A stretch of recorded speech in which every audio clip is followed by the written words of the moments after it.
Welcome to ECCB Connects. ECCB Connects is a production of the Eastern Caribbean Central Bank, where we share with you who we are, what we do, and how we serve you. In today's program, we bring you more of the governor's engagement with the media in Antigua and Barbuda, which formed part of his country outreach mission to that ECCB member country. Do stay connected with us. We'll bring you the details after this break. EC Polymer Notes, our new money. Here's how you can detect genuine EC polymer notes. Feel. Polymer notes feel smoother than the material from which paper notes are made. Also, the front of each note has raised bumps at the top left-hand corner. These bumps form shapes that are familiar to you.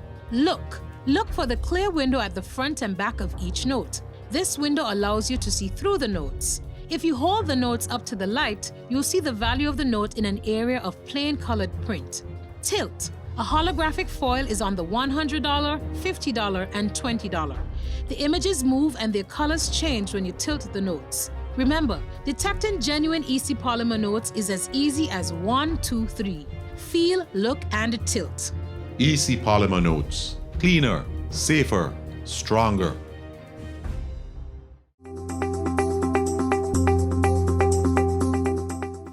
Welcome back. Governor of the Eastern Caribbean Central Bank, Timothy N.J. Antoine, and his delegation engaged members of the media as part of the ECCB Country Outreach Mission to Antigua and Barbuda over the period 12 to 16 June 2023. During the session, the governor fielded questions on taxation, on employment in the Eastern Caribbean Currency Union, as well as customer relations with commercial banks. He also shared his perspective on what it would take to double the size of the Antigua and Barbuda economy in keeping with his big push challenge, that is, to double the size of the ECCU economies both nationally and collectively over the next decade. I note that our commercial banks are not often very vocal about matters that could affect confidence in their operations. So, for example, one of the concerns has been with the loss of the international banks, international commercial banks, is that the confidence in terms of being able to do our international banking transactions and so on. And you have basically confirmed for us, thankfully, that the correspondent banks are reposing confidence in our domestic banks, especially because they're able to amalgamate and grow. Mm-hmm. Is it allowable that our commercial banks can have more of that conversation with us, their consumers? We strongly encourage more dialogue. I constantly appeal to our banks to speak more to the public and to customers. Of course, that includes the media. There's the old school is you speak less and you keep your head down. I had that issue when I assumed office. There's some people who said to me, Governor, I am from the old school. The governor only speaks when there's a big announcement. And I remember saying to a couple of people, including very senior people in our regional community, that has changed. We have to engage more. We have to just let people know what's going on more. And if you look around the world, you would see governors of the larger central banks coming out with media conferences. They sharing the minutes of meetings. The thing has changed. The old school, you kept your head down and you just kept going. And that is no longer possible. Part of accountability, part of confidence that you have to engage. So we have encouraged our media to do, our banks are licensed to do that. Recently, for example, Baldwin Taylor, who is the general manager of Bank of Montserrat, but the secretary of the Antigua and Barbuda and the ECCU Bankers Association, was on our podcast talking about some of the banking issues, some basic banking services and understanding what the bank looks for, basic things. We discussed and agreed that we will do some more collaboration, meaning the bankers with the central bank. We need to do more. They need to do more. Because some of the same things about customer service that they told me, I feel they should tell the Antiguan people. They are the ones who are complaining, they are your customers. Yes, you gave me an answer, and some of it is plausible. It is plausible, but I do feel they have not said enough, and they need to do more with that. And I want to encourage them to do that. So I don't think you're not asking the right questions. I just think it's a socialization where it was, We keep our head down and we just do the business, and we don't do too much media. And then banks get beat up so much that I think they get a little media shy as well. They get a lot of blows. So that doesn't encourage them to come out either, let's be honest.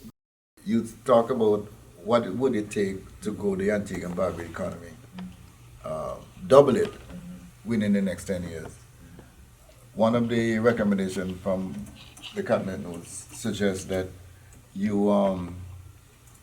we Antiguans and Barbudans would invest more in financial instruments. But from your perspective, what would be some of your recommendations to the government, the people of Antigua and Barbuda? What do we need to do to achieve that goal, doubling the economy from 5 to 10 billion in 10 years?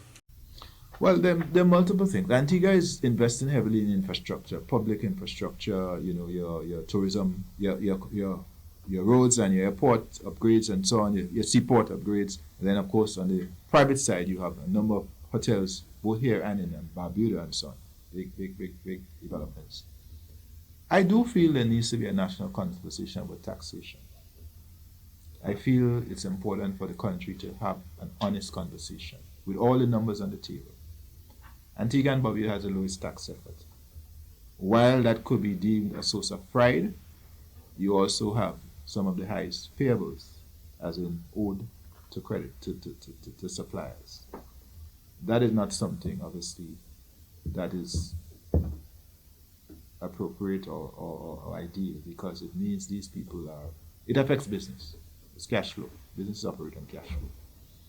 So what could be done to help address these payables, for example, would be an important discussion. I think that should be had. Because you will find that the absence of the additional fiscal room constrains what you can do in other areas. There are other areas of the economy that needs to be serviced, but you just don't have the resources to do that. Food and nutrition security.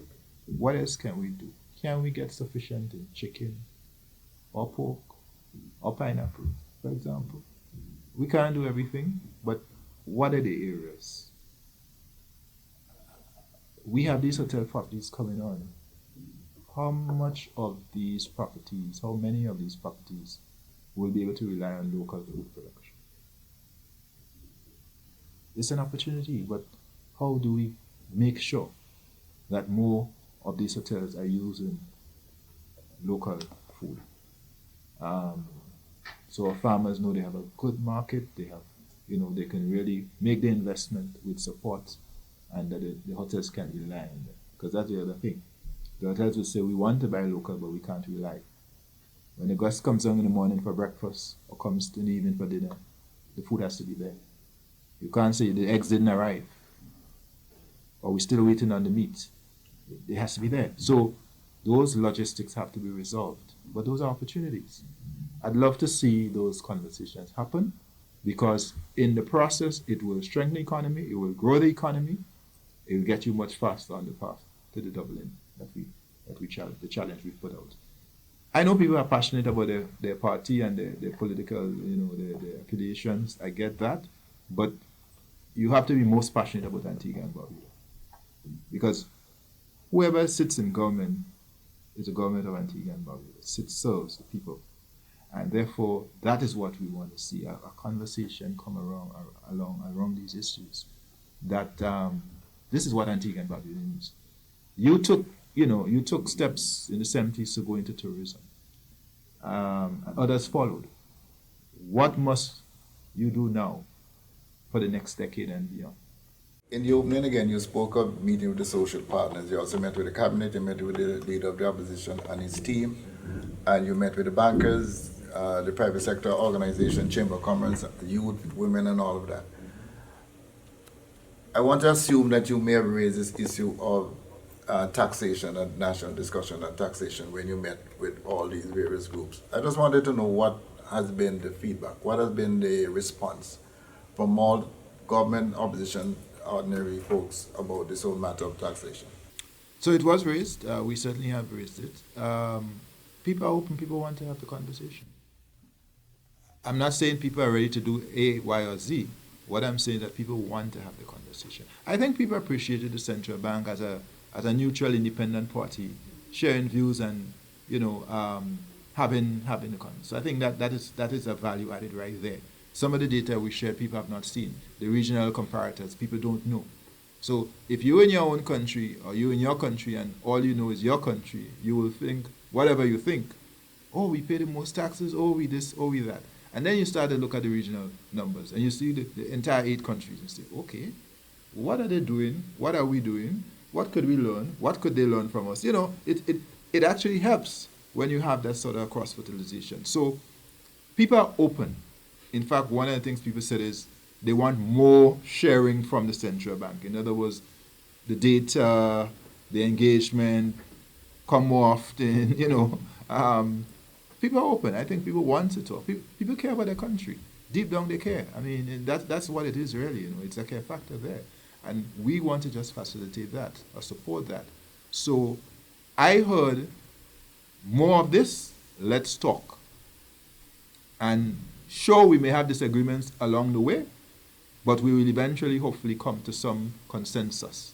And that's how consensus comes about. It's messy, it's not a straight line, it's not one day and done. You have to stay with the engagement. But enough people with shared values and ideals will find common cause. On that note, one thing the report suggested was, as a way to grow the economy, was incentivising and investing in the creative industry. Yes. I was wondering if you had any suggestions of things you'd seen in other countries that maybe we could emulate here in that regard. Well, one of the things, the motivation for the partial credit guarantee was really for people like that. You have youngsters here who are developing apps, who need a little working capital. 30,000, 50,000, whatever the figure is, to be able to get them going. That is something that we believe is important, and the partial credit guarantee can help. These people need access to credit. They also need mentorship. So in some countries, they've started to pull together mentorship programs, even drawing on the diaspora, where people can, that's the beauty now, we all learned Zoom or figured out Zoom during the pandemic. They don't have to be in country. Wherever they are in the world, we have highly celebrated professionals across the currency union in the diaspora. We just need to connect the network. So we believe that these people need mentorship. There are persons who want to give back, and with the right infrastructure will do that. They don't want to set up a foundation, or maybe they don't. But if you set up a network and you say you can plug in and you can come at this time once a week, twice a month and do this, they will do it. They're ready to do it. That we believe is helpful, because beyond the money, I mean, we focus on the money a lot, but what people want is inspiration. They need encouragement. They need models. How did you do that? When you're doing a strategy session, what does that look like? They've not sat in a boardroom and seen strategy, but they want somebody who has sat in a boardroom and done strategy to walk them through strategy. What does sales and marketing do? So I focus on this product and developing this product, but I have no idea how to market this thing. You need somebody to help with that. So that is something I'm seeing in 1 or 2 countries now, where they're pulling diaspora in, and they're also creating those networks to help young people. So the money is only part of it, but the money is necessary but not sufficient. You need those other elements as well. How important is it to address unemployment, especially among young people in the Council Union, and how do you suggest governments go about that? So unemployment is a big issue. It used to be said in the past, 20 years ago, 30 years ago, that the number one reason for poverty was lack of education. That is no longer true. You could have education and still not have a job. And so we believe that unemployment is a very important issue to focus on. We believe, in part, if it's ignored, it can manifest in social pathologies such as crime, among other things. Part of the answer to that, we believe, is support for small businesses. Because let's be honest, the government could only hire so much and no more. The state can't absorb the number of people leaving school every year.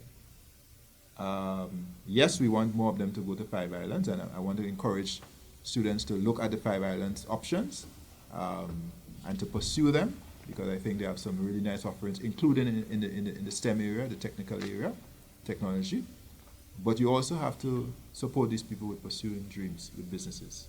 That's important. The truth is, if you look at employment in our countries, at least half, in most cases, some cases a lot higher, but at least 50% of all jobs created in our countries come from small businesses.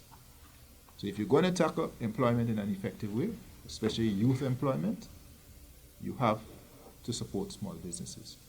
But you also have to do the mentorship and the internships. So I'm proud of the fact that at ECCB, since 2017, we've been doing a Bright Sparks program, where we bring interns in our IT area into the bank, give them 6 months. We pay for them, give them a stipend, take care of their accommodation, give them work experience. Sometimes we extend it for another 6 months. And in some cases, we've hired them full time. All of that to say that it helps because you deal with the issue of we don't have any work experience, so you can't get a job, which is sometimes the issue. So I think more of us could do internships, mentorships, and help these young people on their journey. Celebrating ECCB at 40. Did you know that the Board of the Eastern Caribbean Central Bank is the second highest decision-making body at ECCB? It primarily comprises permanent secretaries of finance of the member countries, the governor and the deputy governor. The board is chaired by the governor. Now you know, celebrating ECCB at 40. That's it for this episode of ECCB Connects. Today, we shared with you excerpts of the governor's engagement with media in Antigua and Barbuda as part of his country outreach mission to that country. The governor fielded questions on a number of topics, including taxation, unemployment in the Eastern Caribbean Currency Union, and customer relations with commercial banks. The governor also shared his perspective on his Big Push challenge, that is, what it would take to double the size of the economies of the ECCU both individually and collectively over the next decade. Thanks so much for watching, and be sure to join us next week when we bring you another episode of ECCB Connects.